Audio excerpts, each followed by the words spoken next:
말씀의 제목은 복된 결혼, 복된 가정, 결혼과 가정에 대해서 함께 하나님 말씀을 나누고자 합니다.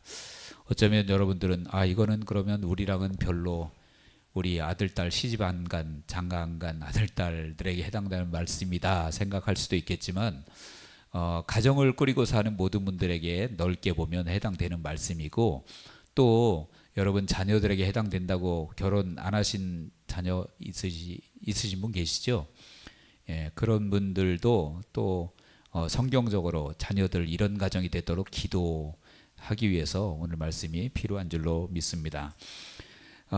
여러분들, 하나님께서 우리에게 주신 축복 중에 가장 큰 축복이 무엇일까요? 물론 여러 가지 많이 있겠지만 가정을 주셨다는 것이라고 생각합니다. 가정을 주셨다는 것. 하나님께서 이 사회에 보면 사람과의 관계 속에서 많은 사회적인 제도가 있죠. 많은 사회적인 관계가 있습니다. 관계가 있는데 하나님께서 친히 지으신 그런 사회적인 제도는 가정과 교회밖에 없어요. 나머지들은 인간이 이제 머리 써서 이렇게 만들어낸 것이고, 가정과 교회는 하나님이 친히 만드신 거예요. 그래서 오늘 본문에 이제 가정, 아담과 하와를 통해서 가정을 세우시는 내용이 나오고, 또 오순절 마가다락방에 성령께서 임하심으로 말미암아 교회가 세워지게 되죠.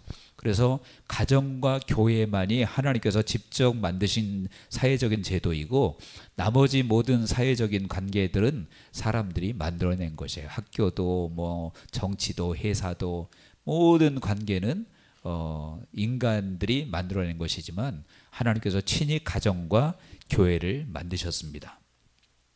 그리고 그렇기 때문에 가정과 교회가 너무 중요하고 그렇기 때문에 또 가정과 교회가 사실은 사탄의 가장 공격의 타켓이 되기 쉬운 데가 바로 가정과 교회입니다. 그래서 사탄이, 물론 뭐 다른 사회적인 제도 속에도 사탄이 역사하지만 특별히 가정을 파괴시키기 위해서, 또 교회를 무너뜨리기 위해서 사탄이 가장 많이 역사한다는 거예요. 왜냐하면 마귀도 알거든요. 하나님이 만드신 제도이고 그것이 중요하기 때문에 그렇다라는 거예요.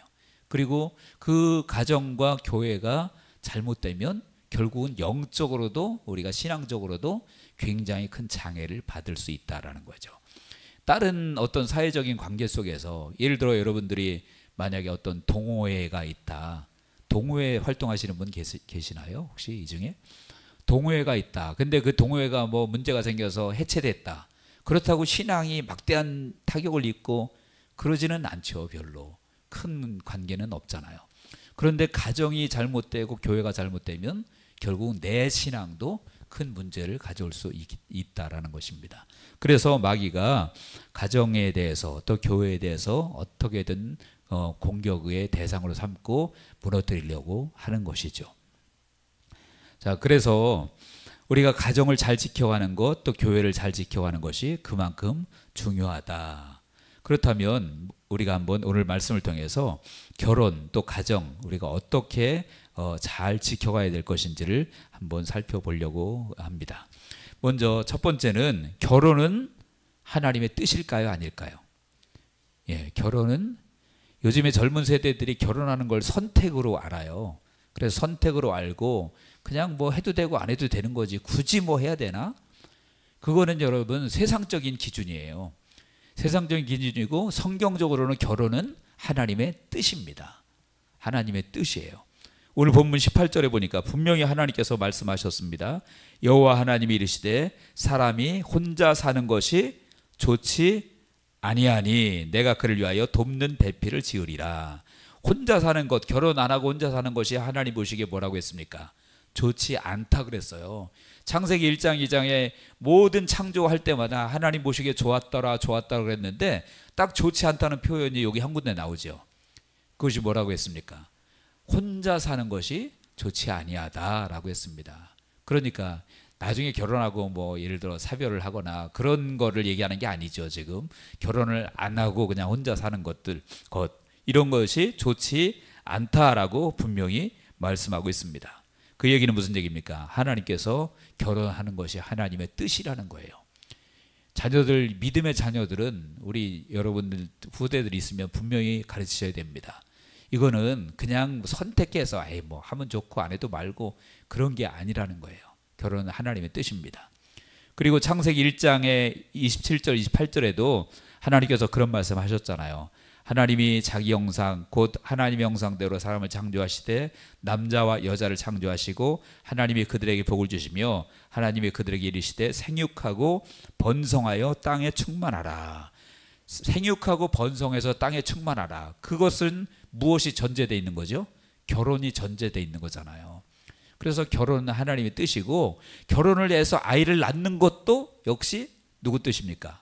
그것도 하나님의 뜻이에요. 요즘에 결혼하고 자녀를 안 낳으려고 하는 그런 젊은 세대들도 있어요.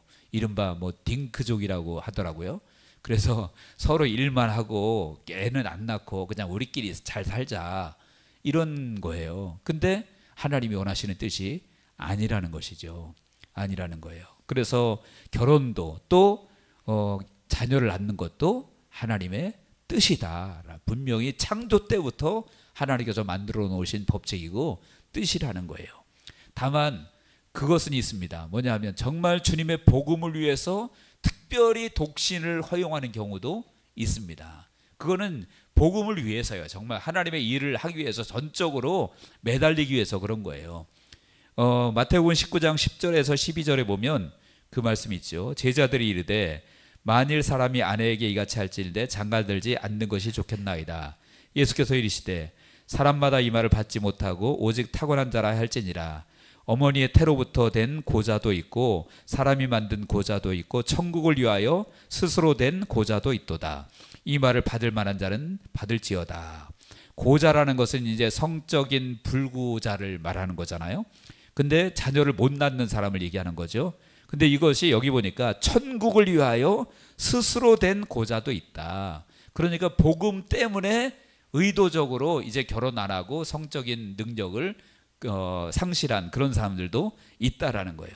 그러니까 복음을 위한 특별한 경우에는 독신이 이제 허용될 수 있지만 그렇지 않은 경우 그냥 자기 편하게 즐기면서 귀찮으니까 그래서 결혼 안 하고 아이 안 낳는다. 그거는 하나님께서 원하시는 뜻이 아니라는 것입니다.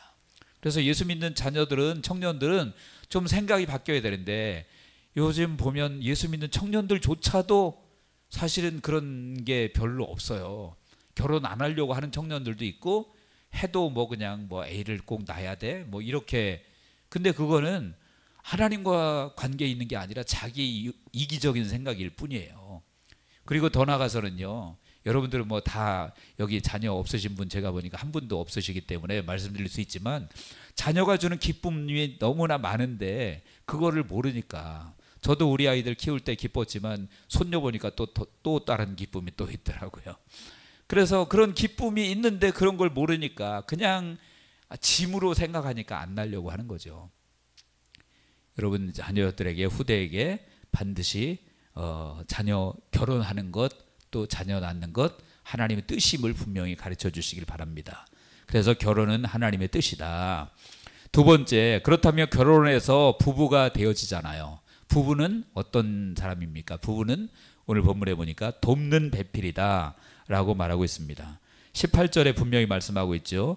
끝에 내가 그를 위하여 돕는 배필을 지으리라 라고 했습니다. 돕는 배필. 여러분 돕는 배필이라고 하는 것은 어떤 돕는 배필을 얘기하는 걸까요? 육적인 도움을 얘기할까요? 영적인 도움을 얘기할까요? 둘 다입니다. 항상 이렇게 질문하면 영적 도움이요 대답이 그렇게 나와요. 너무나 영적인 분들이라 영적인 것만 옳은 걸로. 육적인 도움도 있고요, 육적인 도움도 둘 다 부부간에는 서로 도움이 주는 부부가 되어져야 된다라는 것입니다. 그래서 만약에 육적인 도움만 필요했다면 굳이 뭐 다른 피조물 통해서도 도움 받을 수 있는 것들이 많잖아요, 우리가. 그러니까 육적인 도움도 필요하고 영적인 도움도 서로 간에 필요하다라는 거예요. 그래서 남편이 예를 들어 믿음이 시원찮다 그러면 누가 도와줘야 될까요? 아내가 기도하면서 열심히 도와줘야 되고, 또 반대로 아내가 믿음이 신앙생활하는 게 엉성하다 그러면 남편이 믿는 분이라면 남편이 도와줄 수 있고 그런 것이죠. 그래서 여러분들이 남편이 안 믿는 분들 그냥 에이, 그런가 보다. 물론 여기 그러신 분 안 계시리라고 믿지만 정말로 기도하셔야 됩니다. 기도하셔야 돼요. 우리 지금 안 계시니까 마음껏 말씀드릴 수 있는데 우리 박성자 권사님이 차를 운행 제가 이게 태워다 드리면 뭐 그렇게 말씀을 평소에 이제 혼자 계시니까 외로우시니까 누구를 만나면 얘기를 막 하시려고 그러세요. 그러면 사실은 남들 같으면 해서는 안 될 얘기도 막 하세요. 그냥 과거에 있었던 얘기 뭐 모든 얘기를 다 하세요. 다 하시면서 죄송합니다. 돌아가신 남편 우리 차삼택 집사님 얘기를 막 하시면서 자기 속을 그렇게 썩였대요. 옛날에 그렇게 썩였다 그런 얘기를 하시면서 그래가지고 하나님한테 막 뭐라 그랬더니 하나님이 그러시더래요. 내 몫이다 그러시더래요. 여러분들 들으신 분 계실 거예요. 뭐 얘기를 많이 하시니까. 그렇습니다. 여러분 하나님께서 나에게 부부로 만들어 주셨고 또 자녀 가족으로 만들어 주셨다는 것은 그들을 향한 나의 사명이 있다는 거죠. 있다는 거예요. 그래서 남편들 안 믿으면 그냥 두시면 안 됩니다. 사명이에요. 자녀들 안 믿으면 그냥 두면 안 됩니다. 사명이에요. 돕는 배필이라는 게 사명이잖아요. 그래서 우리는 사명자로 가정에서도 부름받았음을 반드시 기억하셔야 돼요. 교회 안에서 열심히 봉사하는 건 물론 좋지요. 감사하지요. 근데 교회 안에서뿐이 아니라 가정에서도 사명자로 살아야 되고 세상에서도 우리는 사명을 받은 사람으로 살아야 될 줄로 믿습니다. 그래서 돕는 배필 또 영적인 조력자가 돼야 된다라는 것입니다. 세 번째 오늘 말씀을 통해서 우리에게 주신 것은 결혼은 누가 하는 거냐? 남자와 여자가 하는 것이다. 이건 뭐 너무나 평범한 지극히 평범한 얘기 같은데 이 지극히 평범한 얘기가 요즘 그 진리가 깨트려지고 있죠. 왜 결혼이 남자와 여자만 하는 거야? 남자끼리 하면 안 돼? 여자끼리 하면 안 돼? 실제로 그런 일들이 벌어지고 있잖아요 지금. 그래서 그거 차별금지법 만들어가지고 그거 반대하면 처벌하려고 하고 법적으로 이제 아예 동성 부부 동성 연애 그것들 합법적으로 만들어서 이제는 호적도 부부로 올려주려고 하고 그런 법을 만들려고 하는 그런 때가 되었잖아요. 근데 여러분 성경은 분명히 결혼은 누가 하는 거라고 했습니까? 남자와 여자가 22절부터 24절 분명히 말했죠. 여호와 하나님이 아담에게서 취하신 그 갈빗대로 여자를 만드시고 그를 아담에게로 이끌어 오시니 아담이 이르되 이는 내 뼈 중에 뼈요 살 중에 살이라 이것을 남자에게서 취하였은즉 여자라 부리라. 이러므로 남자가 부모를 떠나 그의 아내와 합하여 둘이 한 몸을 이룰지로다. 남자와 여자가 결혼을 하는 거예요. 여자끼리 결혼하는 거 없고 남자끼리 결혼하는 거 없어요. 그거는 성경적인 게 아닌 정도가 아니라 완전히 하나님이 가증히 여기시는 죄인 줄로 여러분들이 아셔야 돼요. 로마서 1장에 분명히 그랬잖아요. 너무 그들이 남자끼리 음욕이 부릴 듯하고 여자끼리 음욕이 부릴 듯해서 하나님께서 나중에 보기 싫어서 내버려 뒀대요. 그냥 내버려 뒀다는 것은 여러분 가장 큰 형벌이에요. 차라리 불러서 매를 때리는 게 낫지. 그러니까 이 동성연애 동성결혼 이것은 하나님 보시기에 아주 가증한 거란 거예요. 가증한 것이고 있어서는 하나님 보시기에 안 될 거라는 얘기죠. 근데 많은 사람들이 요즘에 그런 것들을 아무렇지도 않게 오히려 그걸 반대하는 것들이 잘못되었다고 요즘 얘기하잖아요. 미국에서는 성경을 발간하는 인쇄 출판사를 향해서 동성애 단체들이 법적으로 소송을 걸었어요. 소송을 걸었어요. 이 사람들이 수없이 많이 성경책을 발간하면서 우리의 권리를 침해했다. 우리의 권리가 뭐예요? 우리 동성끼리 우리 서로 사랑하고 즐기고 그리고 결혼도 할 수 있는데 성경에 보면 분명히 잘못됐다고 나와 있거든요. 그러니까 이런 책을 계속 발간했으니까 우리한테 배상을 해야 된다. 그래가지고 그 성경을 발간하는 출판사를 향해서 소송을 냈어요. 세상이 지금 그렇게 되어졌다는 거죠. 근데 여러분들 우리가 이 일을 그냥 가만히만 이거 잘못됐어 라고만 할 수 있는 건 아니에요. 우리가 기도해야 되고요. 또 행동도 해야 됩니다. 기도만 하고 가만히 있는 게 아니라 행동도 해야 돼요. 그래서 숫자가 적어도 우리가 보면 지금은 뭐 스스로 그냥 자기 목숨을 끊었지만 예전 서울시장이 있을 때 아예 노골적으로 서울 광장 다 내줬잖아요. 그 축제하라고, 그 퀴어 축제하라고 다 내줬잖아요. 그러면서 온갖, 정말 저도 가서 봤지만 정말 오바이트 나올 만큼 그렇게 추하게 그렇게 다니는 모습을, 그런 것들을 다 허용을 하고 그러는데, 그렇다면 여러분 우리가 어떻게 해야 되겠습니까? 우리가 기도해야죠. 당연히 정치인들을 위해서 그런 잘못된 법 못 만들게 기도해야 되고 싸워야 되지만 실제 몸으로도 가서 행동으로도 보여야 된다라는 거예요. 그래서 우리 교회는 앞으로 인원이 많건 적건 간에 그런 행사가 있으면, 반대 운동이 있으면 좀 움직여야 될 거라고 믿습니다. 제가 양문교에 있을 때도 한번 데리고 나간 적이 있었어요. 데리고 그 서울광장에 한번 집회 간 적이 있었죠. 그런데 정말 기도만 한다고 되어지는 것이 아니라, 물론 기도 당연히 해야 되는 거지만 우리가 행동으로 옳은 거에 대해서는 움직여야 되는 거예요. 근데 지금 이들은 결혼은 남자와 여자가 하는 것으로 주님께서 분명히 말씀하셨는데 엄하게 요즘 세상이 이상하게 돌아가고 있죠.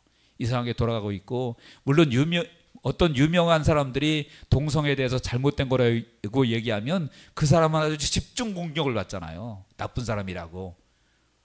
그래서 속에 있는 말 하지도 못하고 그러죠. 결혼은 누가 하는 것입니까? 남자와 여자가 하는 거예요. 그리고 동성애는요, 선천적인 것이 아니라 영적인 문제인 걸 알아야 돼요.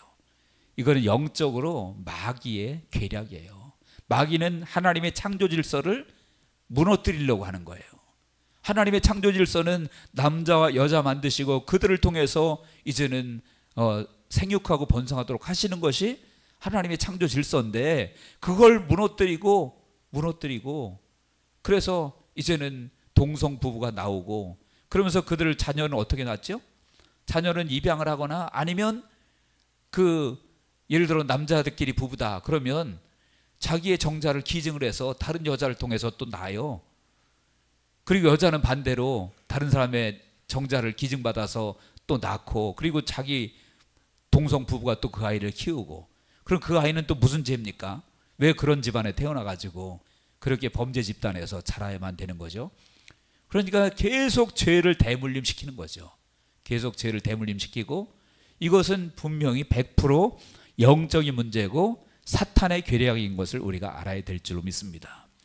그래서 만약에 물론 너무 마음 아프겠죠. 부모로서 그런 자녀가 만약에 있다고 한다면 너무 마음 아프겠지만 우리는 정말 뜨겁게 그런 문제를 놓고 기도해야 되고 교회가 나가야 될 줄로 믿습니다. 그리고 그것도요, 정말로 성령님이 역사하시고 기름 부음이 넘치면 동성애도 영적인 문제이기 때문에 해결이 될까요, 안 될까요? 해결됩니다. 될 줄로 믿으시기 바랍니다. 그런 간증, 제가 예전에 그 춘천 한마음교회라고 들어보신 분이 계실지 모르겠어요. 거기 가보니까 간증들이 굉장히 많이 이렇게 떠 있어요. 유튜브에도 떠 있고 보니까. 근데 그 동성애자들이 이제는 다시 그 치유받고 돌아와서 정상적인 사람으로 된 분들의 간증이 너무 많더라고요. 그 얘기는 무슨 얘기입니까? 그게 하나님에 의해서 치유가 된다는 거예요. 영적인 문제이기 때문에 그 영적인 문제가 해결되면 치유가 된다는 거죠. 예전에 어떤 그 간증을 제가 들은 적이 있어요. 외국인인데 찬양 인도자였어요. 찬양 인도자인데 여자분인데 그분이 남모르는 고민이 있는 거야. 뭐냐면 예쁜 여자인데 남자한테 도대체 관심이 없어요. 관심이 없고 이상하게 어떤 여자들 보면 마음이 콩당콩당 뛰고 자기도 여자면서, 그래가지고 성경적으로 볼 때 자기도 이게 아니라는 걸 알지만 마음이 안 되는 거예요. 그게. 그러니까 동성애적인 기질이 다분히 있는 거죠. 그래서 남몰래 동성애를 즐기기도 하고, 그리고 또 찬양인도 하려니까 너무 또 괴롭고, 그래가지고 계속해서 기도를 해나가는 가운데 어느 단체의 집회를 참석했다가 거기서 치유를 받은 거예요. 실제로 치유를 받았는데 그분이 어떤 간증을 했냐면, 자기랑 그동안 계속 같이 찬양했던 남자 대원이 있었는데 한 번도 그 남자에 대해서 아무런 느낌이 없었대요. 근데 그날 그 남자를 보는데 마음이 뛰더래요. 마음이 뛰더래요. 이건 좋은 겁니다, 여러분. 치유가 된 거예요. 동성이 아니라 이성의 이성적인 감정을 느끼게 되어진 거죠. 그러니까 하나님이 역사하시면 될 줄로 믿습니다. 근데 동성애가 무조건 잘못된 게 아니다 옳다고 하는 거는 영적인 것을 모르기 때문에 그런 것이고, 성경을 알아도 성경을 무시하기 때문에 그런 것입니다. 그래서 우리는 이런 문제 놓고 기도해야 되고, 또 앞으로 그런 문제가 있으면 우리가 행동으로 해야 될 것입니다. 그 다음에 또 가정은 어떻습니까? 가정은 중심이 부부 중심이어야 된다라는 것입니다. 본문 24절에 보니까 그런 말씀이 있죠. 이러므로 남자가 부모를 떠나 그의 아내와 합하여 둘이 한 몸을 이룰지로다. 여기 보면 남자가 부모를 떠나서 그의 아내와 합하여, 그러니까 부모를 떠나야 된다. 그리고 아내와 합하여 둘이 한 몸을 이뤄야 된다. 그러니까 가정의 중심은 부부입니다.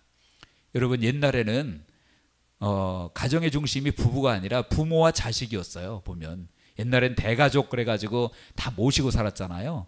그러면 거기 집에 며느리로 온 사람은 그야말로 그냥 일이나 하는 사람이지 가정의 어떤 일에 중심이 아니었죠. 아웃사이더였죠, 완전히.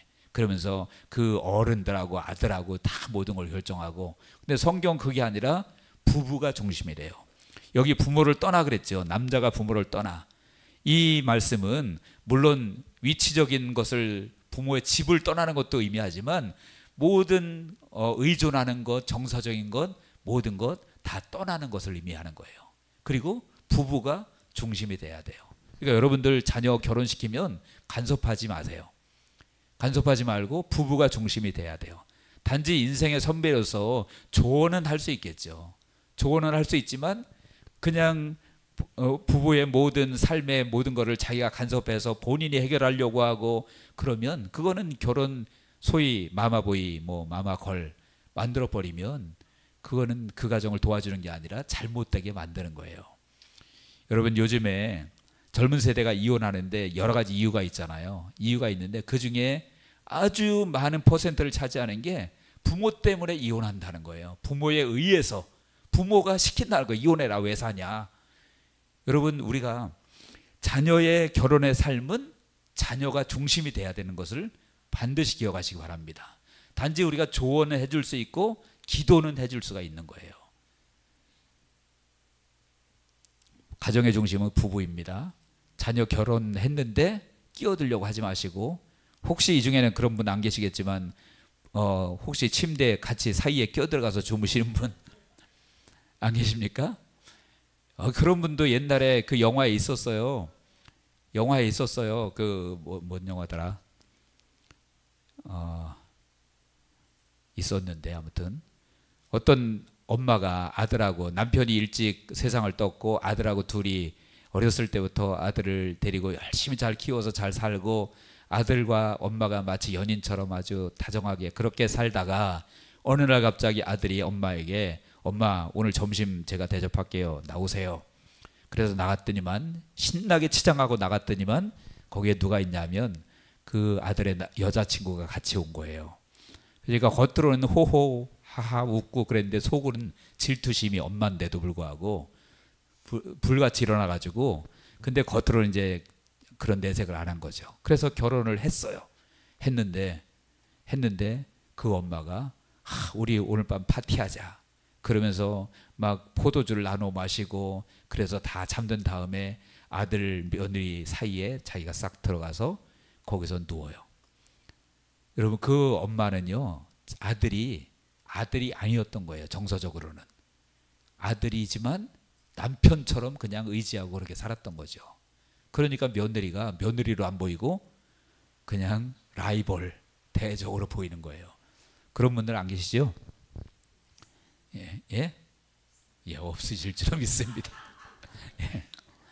그러면 안 된다라는 거예요. 가정은 철저하게 부부 중심이어야 됩니다. 그리고 다만 우리는 기도해주고 조언해주고 인생 선배로서 그래야 된다라는 것입니다.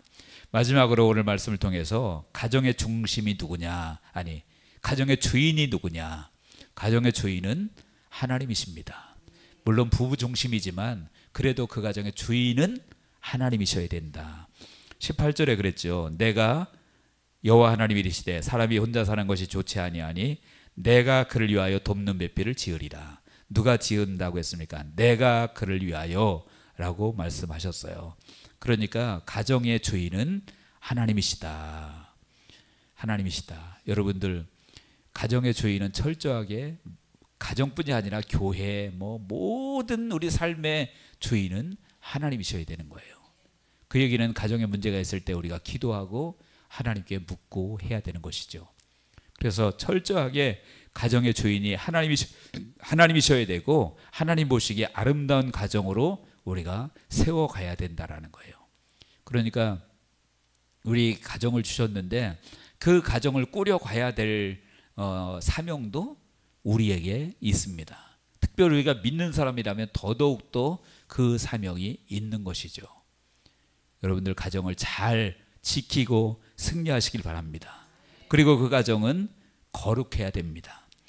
25절에 보니까 그랬습니다. 아담과 그의 아내 두 사람이 벌거벗었으나 부끄러워하지 아니하니라. 이 말씀은 겉보기에는 그냥 그들이 아무것도 안 입고 살았는데 창피하지 않았대. 단순히 그런 말을 넘어서 이제는 그들의 삶이 가장 친밀하고 가장 거룩함을 얘기하는 거예요. 여러분, 부끄러움은 어디서부터 왔는지 아세요? 죄로부터 온 것입니다. 부끄러움은. 나중에 이제 3장에 보면 그들이 범죄하는 내용 나오잖아요. 범죄하고 나니까 그들이 부끄러움을 알게 되었어요. 그래서 무화과나무 잎으로 옷을 만들어 입었다고 했죠. 그래서 부끄러움은 죄로부터 오는 것입니다. 옷을 안 입었다고 오는 것이 아니라 근원적으로 볼 때는 부끄러움은 죄로부터 오는 거예요. 근데 이들이 부끄러워하지 아니했다라는 것은 죄가 없는 상태를 얘기합니다. 거룩함을 얘기하는 거죠. 그러니까 그 가정이 거룩했다라는 거예요. 순결했다라는 것이죠. 여러분, 가정은 거룩하고 순결해야 됩니다. 가정이 이제는 막 겉으로는 부부가 살고 그러는 것 같은데 속으로는 딴 주머니 차고 딴 살림 차리고 이중 살림하고, 물론 여러분들 하는 얘기는 아니에요. 그렇지만 그렇게 되어지면 그 가정은 온전한 가정일 수가 없다는 얘기죠. 그리고 하나님께서 기뻐하실 수가 있는 그런 가정이 아니라는 거예요. 그래서 가정은 순결해야 되고 거룩해야 됩니다. 여러분, 안타깝게도 교회 안에도 때로는 그렇게 순결하지 못한 일들이 일어나고 문제가 일어나는 교회들이 많아요. 찬양하다가 눈 맞고 하다가 눈 맞고 그래가지고 문제가 되는 그런 교회도 많거든요. 그런, 또 죄송하지만 저도 목사인데 그런 목회자들도 우리가 종종 뉴스 같은 걸 통해서 보잖아요. 그러면 결국은 그 교회도 가정도 하나님이 기뻐하실래야 기뻐하실 수가 없죠. 안타까운 거죠. 우리 이삭교회는, 그리고 우리 성도님들은 정말 하나님 보시기에 거룩한 교회, 거룩한 가정이 되어지기를 바랍니다. 그래야 하나님이 기뻐하시는 교회요, 가정이 될 수 있는 것입니다. 이제 말씀 마치겠습니다. 가정은 정말 하나님께서 너무 우리에게 주신 축복인 줄로 믿습니다. 어쩌면 가정이 천국의 모형이에요. 천국의 모형이고, 천국에는 누가 있습니까? 하나님과 하나님의 자녀들이 있잖아요. 그리고 영적인 우리 신랑이신 예수님이 있고 신부가 있잖아요.